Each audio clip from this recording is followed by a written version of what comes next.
pessoal, tudo certo com vocês? Espero que sim, espero que estejam todos muito bem. Vamos agora para mais uma semana de estudos e agora nós vamos novamente falar de figuras de linguagem. Por que novamente, né? Porque nós temos várias figuras, como a gente já comentou, e nós já revisamos algumas, né? Já estudamos algumas com exercícios. Agora a gente vai então para outras, né? Vamos retomar alguma coisinha e seguir adiante. Vocês vão ver que elas são muito tranquilas, muito fáceis. A gente já viu, então, metáfora e comparação, inclusive em vídeo, né? Já vimos metonímia nas últimas semanas ali, né, com atividades.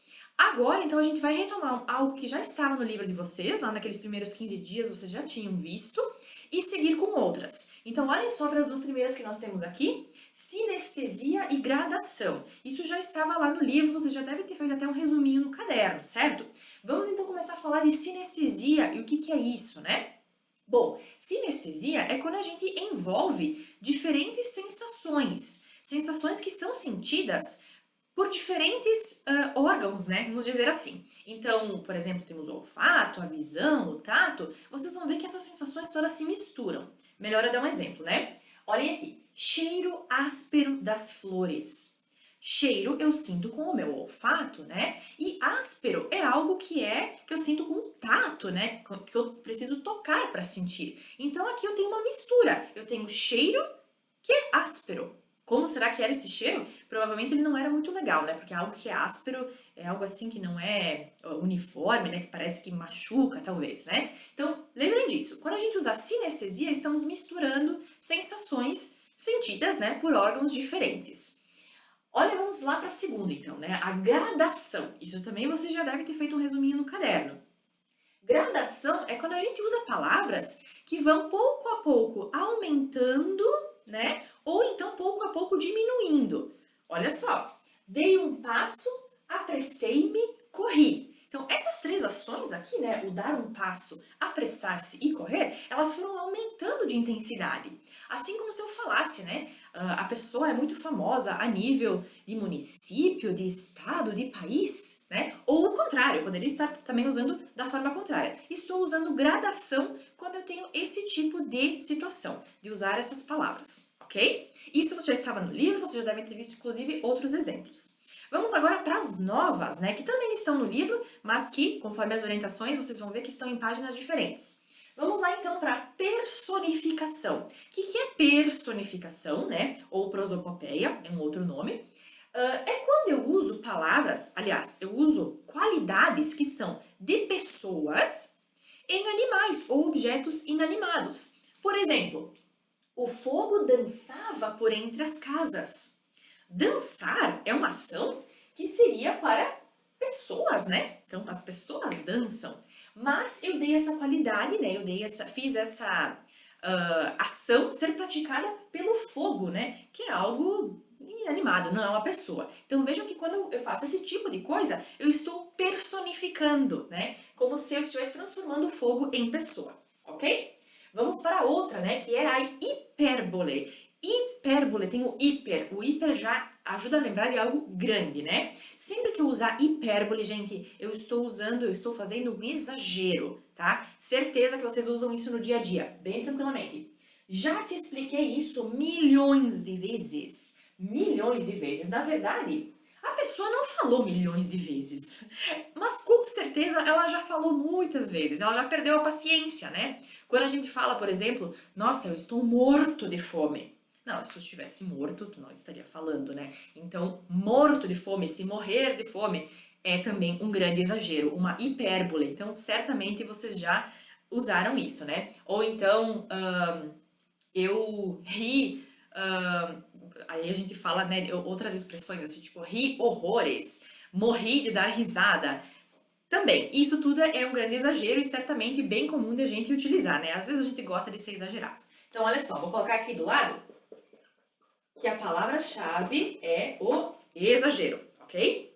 Vamos agora para o eufemismo. Será que alguém aí já ouviu falar de eufemismo? Será que alguém já usou um eufemismo na sua vida? Aposto que sim. Eufemismo é quando a gente usa palavras para amenizar alguma coisa. Ou seja, ao invés de usar aquela palavra que é muito pesada, eu vou usar uma outra para dar uma amenizada na situação, para não ficar tão pesado, tá? Então, olha um exemplo aqui que é bem comum de aparecer, de a gente utilizar.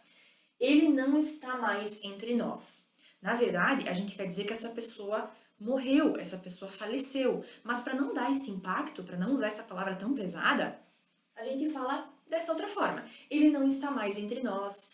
Ele virou uma estrela no céu. Ele foi morar com Deus, com Jesus, enfim, né? Tem muitas formas de usar esse eufemismo ao invés de dizer que a pessoa morreu, né? Ou então, quando a gente quer falar, aí, claro, envolve um pouquinho de contexto, assim, pra gente entender com quem está falando, ele é uma pessoa sem inteligência.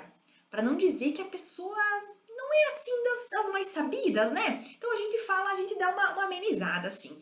Tudo depende do contexto, é claro que a gente não quer ofender ninguém, só estou dizendo, né, que são formas de a gente se expressar e, claro, dependendo de onde a gente está, a gente vai saber qual palavra é a mais adequada, né? Então, eufemismo, aqui a palavra-chave é amenizar.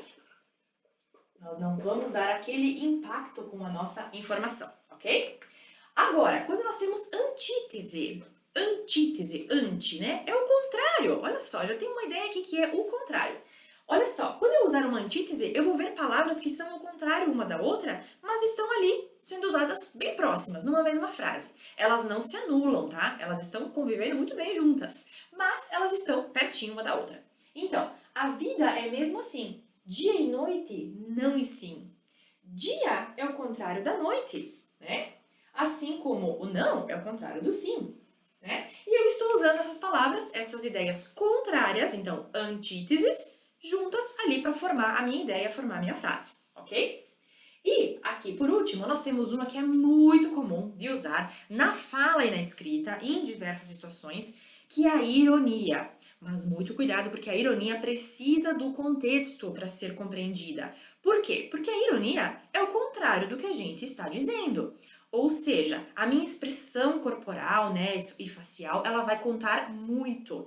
Assim como a pessoa me conhecer, né, e saber se eu sou uma pessoa que usa ironia ou se está falando sério, né? Então, muito cuidado com a ironia para não ser mal compreendido. O exemplo que eu coloquei aqui. Que pessoa educada não cumprimentou ninguém. E aí a gente já pode fazer uma cara assim de, nossa, que educada, não cumprimentou ninguém, né? Claro que isso não é aquilo que eu quis dizer. Eu quis dizer justamente que ela é mal educada, porque ela não cumprimentou ninguém. E a gente espera que as pessoas cumprimentem. Então, muito cuidado, né? Que a ironia é o contrário do que a gente está falando. Ou então, quando a gente fala, bonito, hein? Meus parabéns.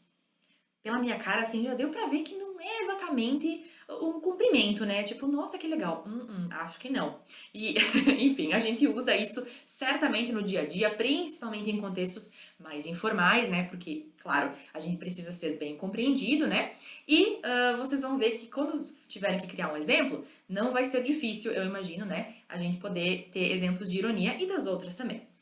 Pessoal, viram que não tem mistério, né? Todas as figuras são bem próximas da gente. E agora, como prática, para ver se vocês compreenderam mesmo, eu quero que vocês criem exemplos, tá? Então, a devolutiva para essa atividade vai ser vocês criarem um exemplo de cada uma dessas figuras aqui. Então, vocês têm 7 exemplos para criar. Cuidado, não pode ser esses exemplos aqui, também não pode ser exemplos do livro, tá? Vocês mesmos têm que criar, mas vão ver que, né, é muito tranquilo, muito fácil. Então, retomando brevemente. Sinestesia, a gente tem essa mistura de sentidos. Gradação, a gente vai usando palavras que vão crescendo, né, de âmbito, ou então diminuindo, né, nessa ordem. Personificação, quando eu dou características humanas para um objeto ou um animal. Hipérbole, sempre tem um exagero, então não é aquilo, não pode ser, é muito exagerado. Eufemismo, a gente usa então palavras para amenizar alguma coisa que a gente vai dizer. Antítese, temos ideias contrárias, bem pertinho uma da outra. E ironia é sempre o contrário, né? A gente está dizendo algo, mas na verdade quer dizer o contrário daquilo ali. Viram, pessoal, que não tem mistério? Agora eu quero ver vocês, então, criarem, fazerem essa prática. E qualquer dúvida que vocês tiverem, claro, vocês podem falar comigo, entrar em contato pelo chat, que a gente vai poder conversar, certo? Muitas saudades de todos vocês, se cuidem e até a próxima!